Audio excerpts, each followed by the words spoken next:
요즘 저는 몸의 반경은 교회를 벗어나지 않는 극소하게 작은 범위 안에 거하지만 그 어느 때보다도 생각의 반경은 지구 전체를 대상으로 하는 넓은 범위를 섭렵하고 있습니다.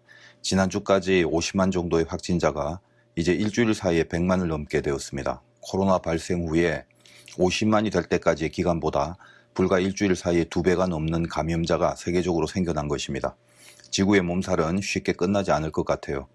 제가 3월 8일 팬데믹 선포를 진단해 드린 후에 WHO에서 예상대로 팬데믹이 선포되었고 한국이 잡혀갈 즈음에 일본에 휘몰아칠 것이라고도 말씀을 드렸습니다. 지금 유럽과 미국이 확산되면서 공포와 두려움 속에 살아가고 있는데 선진국들은 시간이 좀 걸리더라도 잡혀지게 될 것은 분명합니다. 미국이 정점을 찍을 무렵에 이제 심각한 것은 남미, 아프리카 그리고 인도입니다. 특히 인도는 나라의 의료 수준도 안 되고 발병이 되어도 진단 키트가 구비되어 있지도 않고 무엇보다도 인구 밀도가 높은 나라인데 서구와 미국의 정점을 찍은 이후에 사실 가장 큰 우려가 되는 나라가 개인적인 의견으로는 인도라고 봅니다. 지금은 전체가 100만을 넘었지만 이제 세계는 200만의 수치를 향할 것이 자명하게 보여집니다. 지구, 세계, 한국, 인천, 코로나, 또 총선, 그리고 교회, 그리고 하나님의 말씀, 그 사이를 수없이 오가면서 참으로 많은 생각과 묵상들을 하게 만드는 시즌입니다.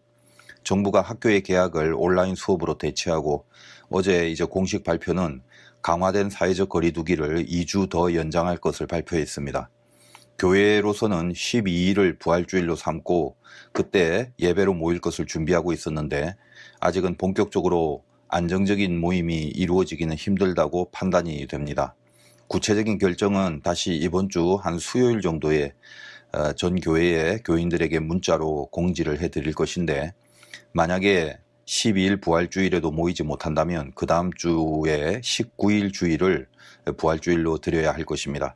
지금같이 1부, 2부 예배의 시스템이 아니라 최대한 간격을 유지하기 위해서 주일 예배를 3번이나 4번에 걸쳐서 지파별로 모일 수 있게 하는 그런 방법을 모색하고 있고 또 교회 방역과 발열 검사 같은 시스템을 같이 도입하는 여러 가지 준비들을 해 나가야 할 것입니다. 이제 앞으로 최근처럼 이렇게 외국으로부터의 병균의 유입 사태나 또 여러 가지 폭발적인 감염의 사태가 아니라면 4월 19일은 주일이 공교롭게도 코로나19처럼 19인데 코로나19로부터 다시 살아나는 부활의 주일로 19일 예배가 지켜지게 된다면 우리에게는 잊지 못할 예배가 될 것이라 생각하고 다른 큰 일이 없는 한 이제 4월 19일 그 주일의 예배는 양보하지 못하는 그런 예배가 되지 않을까 생각합니다. 국가적으로 총선이 다가오고 또 그 와중에 난무하는 코로나 사태와 맞물리면서 세상이 참 어지럽죠. 국민들이 정확하게 판단할 수 있는 정보의 자료들은 이미 매체에서부터 공정하게 얻을 수 있는 그런 상태가 아니기 때문에 뭘 어떻게 해야 하는가에 대한 판단력이 어렵다 못해서 이제는 거의 불가능한 그런 시대에 살고 있지 않나 생각됩니다. 우리가 그냥 안 믿는 세상의 사람이라면 세상의 관점에서만 판단하면 되겠지만 그것도 사실은 어려운 판에 우리는 이 신앙이라는 기준을 두고 판단해야 될 사람들이니까 안 그래도 복잡한데 거기에 신앙과 믿음의 기준을 중심할 수 있는 그런 판단이나 개념들이 쉽사리 세워질 수 없는 그런 상황에 있습니다. 제일 시급한 것은 이 병균이 잡혀야 하는 것이고 또 감염된 사람들이 치료를 받고 살아나야 하는 겁니다. 그런데 그것을 추진하는 과정에서 특히 우리나라 같은 경우에는 이제 총선의 영향으로 이래저래 더 민감해질 수밖에 없어서이기도 하지만 이 질병을 대처하는 방법론에 따라서 정치적인 성향이나 색깔 때문에 헷갈리게 만드는 것도 많고 또 충돌과 대립들이 생겨지고 있고 또 무엇이 핵심적으로 중요한 그것을 가르쳐 줘야 되는데 그걸 놓치게 만들고 또 국민 내부적인 갈등 특별히 교회 또 신자들 사이에서도 도대체 뭐가 맞는 건지 틀린 건지를 분별하기가 힘들어 버린 그런 시국에 우리가 놓여 있습니다. 감정적으로만 생각한다면 제 개인도 그냥 목회자로서 이 시대와 교회의 관계들에 대한 그 거대 담론들을 그냥 긴 시간에 걸쳐서 제가 하고 싶은 말들을 다 하고 싶은 그런 충동이 요즘 들어서 이제 자꾸 저를 자극하게 만듭니다. 다들 자기가 맞다고 합니다. 욥의 친구들이나 특히 요즘 다루는 이 엘리후처럼 하나님이 어떤 마음을 가지고 계시는가를 알지도 못하면서 다 자기가 맞다고 말합니다. 그리고 그 주장의 근거로 전부 다 하나님의 이름을 들먹이고 있습니다. 욥기를 준비하고 특별히 이 엘리후를 다루면서 엘리후 같은 사람이 되지 말라는 그런 메시지를 전하는 과정에서 어쩌면 제 자신이 가장 엘리후 같은지도 모른다는 그런 두려움이 생기기도 합니다.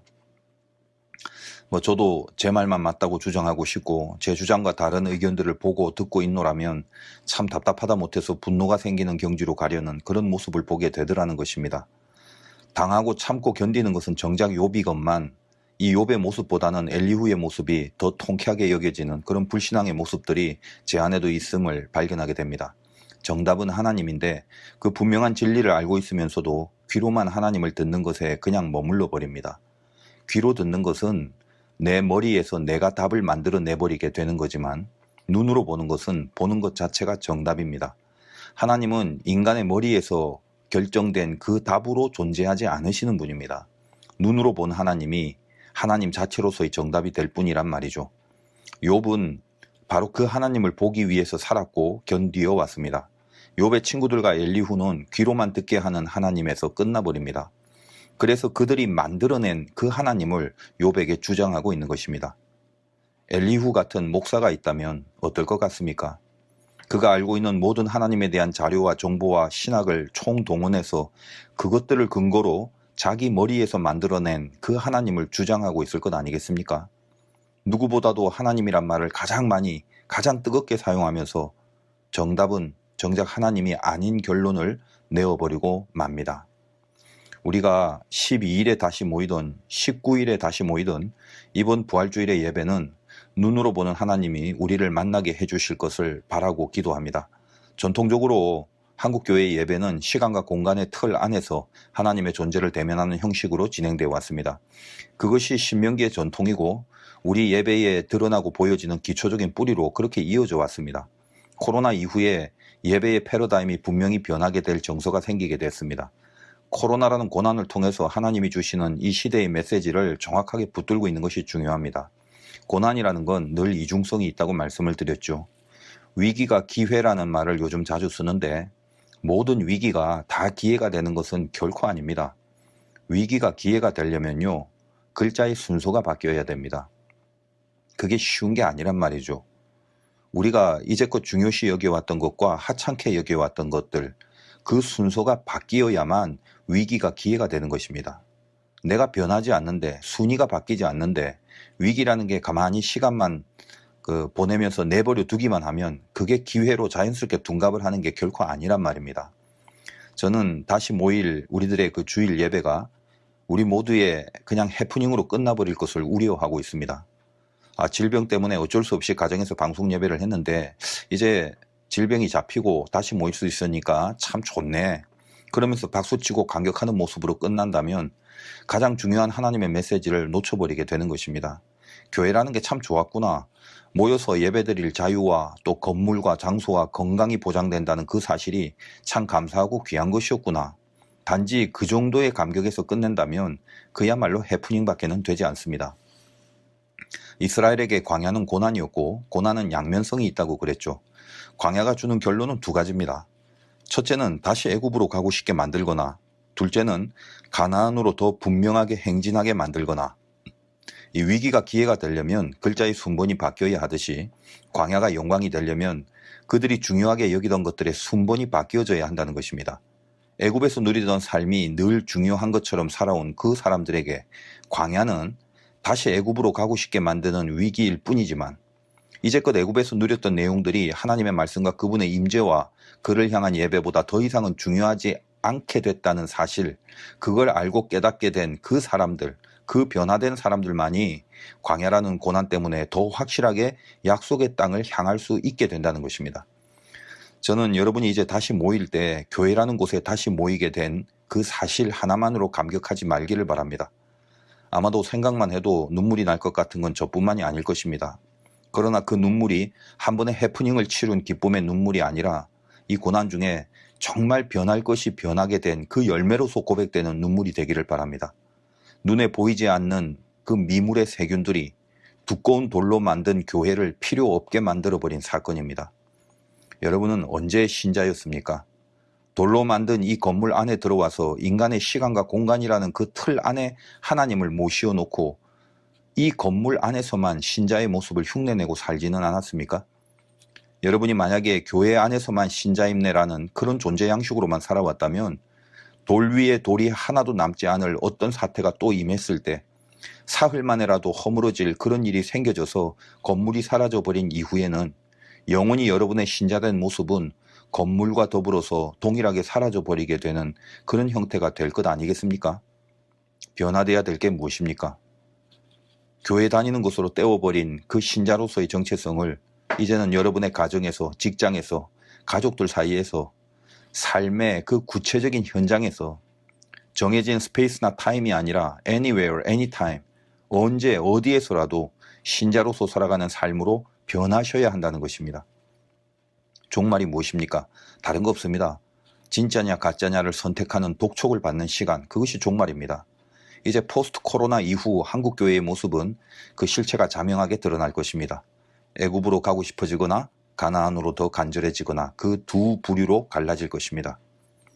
지금 한국 교회의 불안이 뭔지 아십니까? 그 불안의 핵심적인 실체가 뭐라고 생각하십니까? 전부 동국정입니다. 현실이죠. 이해가 갑니다. 아예 교인이 없는 개척교회는 옛날부터 어려웠고 그래서 오히려 상대적으로 중견교회가 더 걱정입니다. 더 불안합니다. 제가 알고 있는 어떤 대형 교회에도 빚이 많은데 큰 이자를 매월 감당해야 되는 그런 교회들이 불안해합니다. 큰일 났다고 노심초사하고 있습니다. 10분 이해합니다. 얼마나 걱정이 되겠습니까? 감사하게도 아직 저희 교회는 빚이 없어서 다행입니다만 우리도 매월 나가야 될 엄청난 이자들이 있었다면 불안하고 걱정이 돼서 어떤 경제적 조치를 취하려고 했겠죠. 온라인으로 헌금을 받거나 무슨 하다못해 신방 다니면서 수금을 할 수도 있었을 겁니다. 어떤 편리함이나 행정적인 실용성을 위해서 온라인으로 드리는 그 예배 속에 그 계좌로 헌금을 보내는 온라인 헌금이 나쁘거나 틀린 건 분명히 아닙니다. 제가 저번에 중국 동간에 집회를 갔을 때 거기는 핸드폰에 QR코드로 모든 것을 결제하더라고요. 지갑에 돈이나 카드가 있어도 전혀 쓸모가 없습니다. 주차장을 이용하거나 하다못해 자판기 음료수를 뽑아 먹을 때도 이 핸드폰의 QR코드만이 결제가 되더라는 것입니다. 이 시대의 흐름을 따라서 헌금도 계좌이체를 해야 하는 시스템으로 변해진다면 당연히 그 흐름에 맞춰야 하는 것을 인정합니다. 그러나 아직은 특별히 우리 교회의 정서나 또 우리 교회의 상황은 그렇게 안 해도 될 상황이기 때문에 헌금 온라인 문의가 종종 들어오기도 합니다만 온라인 헌금 시스템을 구축하진 않았습니다.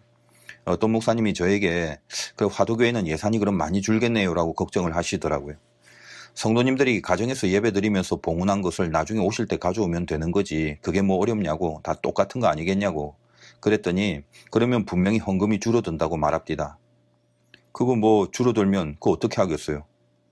줄어든다면 그게 우리 교회 수준이 아니겠습니까?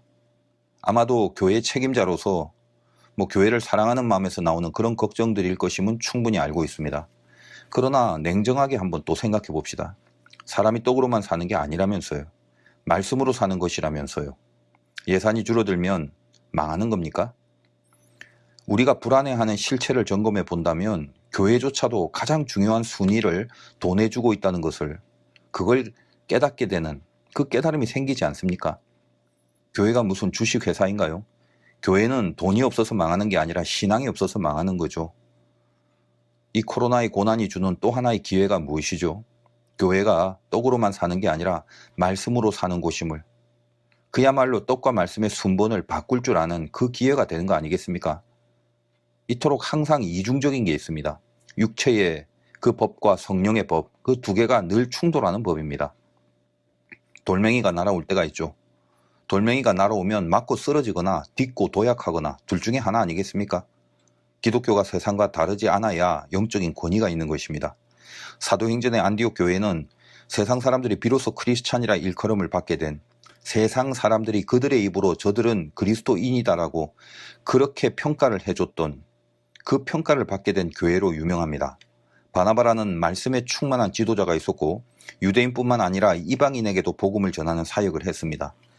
세상을 품을 수 있었을 뿐만 아니라 또 바울을 불러서 도움을 요청하면서 협력과 하나됨을 지켜나가는 그런 지도자의 모습을 보여주었기 때문에 세상은 자기네들이 알아서 안디옥 교인들을 그리스도인이라 부르기 시작했다는 것입니다. 이 땅에서 교회가 교회답고 기독교인이 신자답게 살아간다는 것은 무엇을 말하는 것입니까? 저들에게는 교회는 경외감을 느끼는 대상으로 서 있었습니다. 지도자가 늘 하나님의 말씀에 충만하여 그 말씀을 전했고 성도들이 늘 주님과 함께 있는 삶을 살았고 그리고 무리들에게 말씀을 가르치고 늘 합력하고 하나님 나라를 소망하는 그 하나됨이 있었다라고 기록되고 있습니다. 우리는 세상에서 어떤 모습입니까? 지금 우리나라 정치는 두 개뿐이라고 미국의 저명한 학자가 말했어요. 오른쪽과 왼쪽. 우리 정치는 두 개밖에 없다. 기독교와 복음은 그런 이념 밑에 있는 게 아니라 그 이념을 넘어서 위에 있는 것입니다. 유대인이나 헬라인이나 그 이념의 갭을 넘어선 위에서 복음이 그들을 이끌어갑니다. 넘어서 있으란 말은 초연한 척하고 관심 없이 살라는 말이 아닙니다. 상관하지 말고 내몰라라 하라는 게 아니죠. 세상을 향해서 어떤 솔루션을 제시해 줄 수 있는 그것이 복음의 위대한 가치지 않습니까? 저는 정치 이야기는 안 하는 스타일이지만 기독교인들이 얼마나 귀한 사람인지를 놓치지 말라는 뜻에서 이 어려운 시기에 개념을 잡고 사시기를 바라는 마음에서 말씀을 드리자면 지금 저의 말은 그 모든 것을 완전히 농축시킨 저만의 진단이니까 이해를 못하셔도 됩니다. 구원과 밀접한 관계는 없어요. 예를 들면 우리나라 보십시오. 우파와 좌파 둘로 나뉜 이 한국의 정치 이데올로기를 바라보고 있노라면 우파는 가슴만 있고 머리가 없고 좌파는 머리만 있고 가슴이 없습니다. 그래서 우파는 열정만 있고 지혜가 없으니까 빨리 뜨겁다가 빨리 식어버리고 그래서 망한다면 부패로 망하게 된다는 말이 나오는 것이고 좌파는 머리만 쓰는데 가슴이 없으니 얍삽하게 전략을 가지고 가기 때문에 망한다면 분열로 망하게 된다고 그렇게 말하는 것입니다. 그러다 보니 좌와 우가 극명하게 드러나는 그 현상이 뭐냐? 우파는 좌파의 말발을 이길 수 없고 좌파는 우파의 행동을 이길 수 없게 됩니다. 요즘 들어서 기독교의 저항이 이 예배를 통제하는 모습에 기분이 좀 나빠지면서 이곳저곳에서 이 정부를 향한 반발의 목소리들이 커져가고 있습니다. 그 중에 오른쪽으로 기울어져서 오른쪽에 속한 교회는 주장은 강한데 머리가 없으니까 효과가 안 나와서 부정적인 열매만 남고 왼쪽으로 기울어진 곳에 속해져 있는 교회는 냉정하긴 하지만 가슴이 없으니까 꿍꿍이만 가득한 무용지물로 머리만 굴리고 있습니다. 안디옥 교회처럼 바나바와 바울이 함께하여 좌나 우나 그런 것이 없이 그 시대의 솔루션을 복음으로 제시해 나가는 그런 모습이 한없이 그리워집니다. 그거를 이끌어갈 수 있는 중심자가 없습니다. 지혜도 있고 믿음도 있는 분별력도 있고 액션도 함께 있는 그런 기독교의 리더들이 안 보입니다. 교회가 하나 돼서 세상을 섬기는 마음으로 같이 세상을 선도해 나가야 되는데 이미 이 세상 위에 있는 주님 앞에 붙들림이 없다라는 것입니다. 그 주님을 바라보고 있지 못합니다. 교계와 교단의 지도자들이 같이 이 고난에 대해서 자발적으로 이웃을 섬기고 희생할 것을 결의하고 우리 한국의 교회는 전부 다 내 이웃을 내 몸같이 섬기기로 그렇게 합의해서 언제까지 어떤 기간 동안 우리는 단체적으로 모이는 그 모임을 자체적으로 차단할 것을 공포했고 이제 합의를 했으니까 정부는 해외로부터 유입된 모든 것들을 철저하게 더 통제하고 막아서고 이단에 대한 그 이단과 기독교 사이의 확실한 분리성을 공표해주고 이단을 사회에서 격리시키는 일에 총력을 다해야 하고 앞으로 기독교의 사회적 공헌을 높이 기려서 이 땅의 종교와 집회와 예배의 자유를 분명히 보장하라는 그 지침을 오히려 교회가 정부에게 먼저 제시해 줄 수 있는, 그러면 이 나라가 교회의 이 단합된 거룩한 자기 희생과 섬김의 영성 앞에서 찍소리 못하고 따라와 줄 수 있을 건데 이런 환상적인 영적 권위를 행사할 수만 있다면 얼마나 좋을까, 이렇게 제가 속으로 꿈을 꿔봅니다. 근데 왠지 무시당하고 있는 듯한 이 지금의 교회의 모습이 너무 슬프다는 겁니다. 무시당하는 수준으로만 연명해 왔던 교회들이 비참한 굴욕들이 이제 부각되는 느낌이 들어서 부끄럽습니다. 어떤 개념을 잡고 있어야 하는지에 대한 큰 그림, 그걸 그리지 못한다는 겁니다. LA 폭동이 일어났을 때 백인과 흑인의 충돌이 난데없이 코리아타운으로 타켓이 바뀌고 우리 민족들이 총을 들고 싸워야 했던 그 사건이 있었습니다.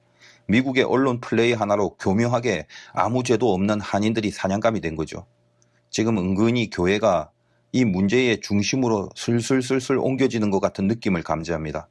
신천지나 만민중앙교회라는 사이비 집단은 어차피 사이비로 끝나버리지만 중국의 그 유입에서부터 해외에서 몰려들어오는 감염자에 대한 그 엉성한 대응을 통해서 또 그 잘못들에 대한 그 지적들의 타켓이 스리슬쩍 교회로 전이되는 그런 조짐도 좀 느낍니다. 그리고 물론 그 배후에 사단의 머리카락들이 보이기도 시작합니다. 코로나 이후에 세상으로부터 교회가 어떤 위치에 서 있을 것인가를 묵상하면 기도가 절로 나오게 됩니다. 좀 비약적이긴 해도 원리로서는 분명히 맞는 것입니다. LA 폭동 사건이나 로마 황제 네로가 도시에 불을 지르고 기독교인에게 뒤집어 씌우는 일이나 코로나로 인하여 은근 교회가 마치 질병의 주범인 양 그렇게 갈고리를 채워보려고 하는 조짐이나 오늘 욥에게 다가오는 엘리후의 친구들의 주장이나 깊은 곳에서는 희생의 제물이 된 것 같은 그런 느낌을 받게 되더라는 것입니다. 조금 우리가 어려울 수는 있겠지만 프랑스 문화철학자인 르네 지자르라는 사람이 있습니다. 그 사람이 모방 욕망 그 이론을 말했는데 욕망이라는 것이 모방에서 오는 것이란 말이죠. 예를 들어 어떤 자매가 가방이 필요한데 그러면 그 욕망의 대상은 가방 아니겠습니까? 가방이 욕망이고 가방을 구입하면 욕망은 사라져야 합니다. 그런데 가방을 사도 욕망이 사라지지 않아요. 왜 그럴까? 자기는 마이클 코스 제품을 샀는데 다음날 친구 가방을 보니까 이게 에르메스인 거죠. 그러니까 욕망의 대상이 원래는 가방이었는데 그 욕망의 매개자가 나타났다는 것입니다. 에르메스를 가진 친구. 그러면 이미 자기가 가방을 샀는데도 여전히 생겨지는 욕망이라는 것은 바로 그 욕망의 매개자인 친구를 모방하려는 욕망이 생기게 되는 것인데 그래서 모든 욕망은 모방 욕망이라고 말합니다. 그런데 이 일이 다른 친구에게도 알려주고 또 다른 친구도 그 사실을 알게 되고 그러면서 모방은 이제 단체로 진행되면서 모방 전염 현상이 나타납니다. 모방은 전염된다는 지자레의 이론입니다.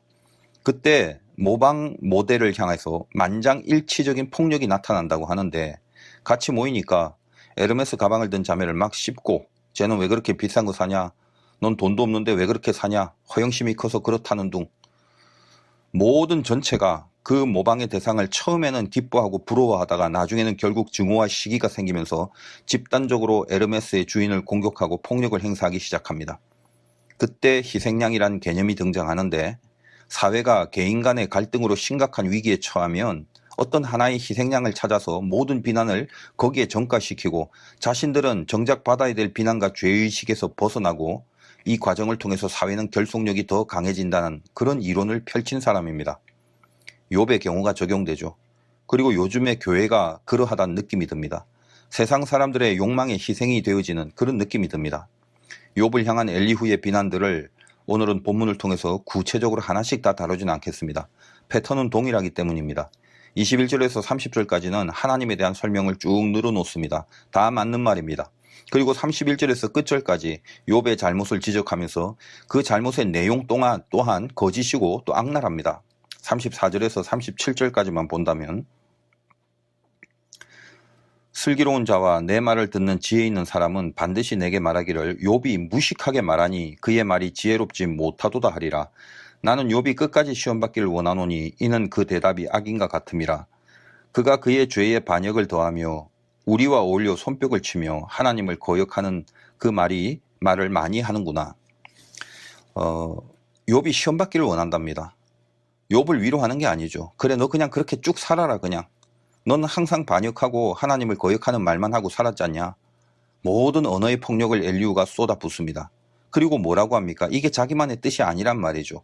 친구들도 동일하게 엘리후 자기와 같은 생각이라고 그럽니다. 뿐만 아니라 세상 사람들도 특히 지혜 있는 자들도 다 자기 말에 동의한다고 합니다. 만장일치적 폭력이죠. 악한 자는 세상으로부터 버림을 받는 것이고 선한 자는 세상으로부터 복을 받는 것이라는 주장입니다. 모든 것이 엘리후에게는 당연하고 그의 주장을 당연시 여기는 그런 확신으로 지금 이 얘기를 하고 있습니다. 사람이 당연하다고 느끼는 그 심리 안에는 항상 전제되는 것이 있습니다. 당연하다는 것이 맞기 위해서 이 세상이 합리적이어야 된다는 것입니다. 세상이 합리적이고 세상이 선하다면 욥이 들은 비난은 당연합니다. 왜냐하면 합리적인 세상에서 합리적이지 않은 경우가 생기면 그 사람이 합리적이지 않은 잘못이 있기 때문이죠. 그러나 그렇지 않다는 게 성경의 주장입니다. 세상이 합리적이지 않습니다. 죄가 들어왔습니다. 그래서 이 땅에서 그 합리적이지 않은 세상 속에서 건져 올려지는 것이 구원입니다. 이 땅에서 땅의 평가와 땅의 심판을 받는 것이 인생이 아니라 이 악한 세상에서 구별된 변화가 생겨지고 구별됨으로써 저 하늘로 건져 올려지는 것을 목표로 살아가는 사람, 그 사람이 하나님의 백성이라는 것입니다. 그러나 이 세상은 하나님을 제껴버렸습니다. 하나님 위로 올라가는 바벨탑을 쌓아가다 흩어져 버린 대중들이 되어버렸습니다. 하나가 되지 못합니다. 언어가 소통이 안 됩니다. 그리고 나서 오로지 성령의 강림이 위로부터 내려와야만 하나님 안에서 하나 되는 그 길이 보여주고 제시된다는 것입니다. 그것이 오순절의 성령 강림입니다. 코로나는 바벨과 같습니다. 박쥐에서 우연히 발생된 바이러스가 아닙니다. 2015년에 네이처 메디슨이라는 정평이 있는 과학 저널에서 이미 발표된 논문입니다. 코로나에 대해서 시중에 많이 떠도는 음모론 같은 것도 많고 또 허황된 많은 내용들이 전해지고 있습니다만 지금 2015년에 이 네이처 메디슨의 논문은 검증된 팩트임을 알고 들으시길 바랍니다. 미국과 중국의 과학자들이 모여서 바이러스 연구를 했던 논문이에요. 원래는 좋은 취지로 무슨 에이즈 같은 것도 연구하고 백신을 만드는 작업들을 하고 있었는데 그때 코로나 바이러스를 이것을 발견해서 그 백신을 연구했는데 쉽게 말하면 중국의 우한 연구소에서 일어난 그 팩트를 논문에 적은 거란 말이죠. 좋은 취지로 미국과 중국이 우한 연구소에서 연구를 하다가 만들어진 이 바이러스인데 우한 시장이 발원지라고 했지만 그 우한 연구소는 그 시장에서 불과 280m 밖에 떨어지지 않은 곳에 있었습니다. 그러니까 복잡한 설명 다 빼고 박쥐에 있는 코로나와 야생쥐에 있는 바이러스하고 조합을 해버려서 나오게 된 것입니다. 지금 그 논문에서 이 코로나에 대한 백신을 만드는데 실패를 했고 지금까지 그 백신이 만들어지지 않고 있습니다. 코로나에 가장 겁나는 내용이 바로 변증입니다. 변종이 되기 때문에 백신이 쉽지 않다는 거예요. 예를 들면 사람한테 가서 전염을 시키고 나서 그 코로나가 다른 사람에게 전이되면서 전이되는 순간 유전자의 변형이 조금씩 일어납니다. 그러다가 사람을 거치면서 계속적으로 변종이 되다 보니까 도대체 어떻게 될지 어떤 모양일지 감을 잡을 수가 없다는 것입니다. 그러니까 한번 감염됐다가 치료를 받은 사람도 또 감염이 되기도 하고 이게 어떤 일관적인 패턴이 없고 종잡을 수가 없는 이유가 바로 여기에 있습니다. 저는 이 논문의 내용을 대강 접하면서 저 개인의 진단이지만 인간의 죄성의 말로가 무엇인지 그것을 섬뜩 깨닫게 되었습니다. 10분 양보해서 좋은 취지로 하는 연구라고 하자 하더라도 지금까지 유전자 연구라는 것이 예를 들면 박쥐를 연구한다. 근데 얘가 날개가 왜 이렇게 생겼는가를 알아내기 위해서 박쥐로부터 유전자를 뽑아서 거기서 보여지는 염기 서열의 모습으로 단백질 배합의 모양을 연구하니까 이런 조합으로 배치가 된 유전자 서열이기 때문에 날개는 이렇게 생기는 거구나. 이런 식의 연구라면 그것은 과학의 연구고 과학의 차원에서 얼마든지 연구하고 조사할 가치가 있습니다. 그런데 제가 이 코로나의 논문을 제가 살펴보면서 느낀 것이 코로나에 쓰여진 연구 방식이 리버스 제네틱스라고 하던데 이것은 유전자 조작을 말하는 말입니다. 쉽게 말해서 아무거나 섞어서 박쥐한테 일단 집어넣고 어떻게 변화되는가를 보는 것입니다.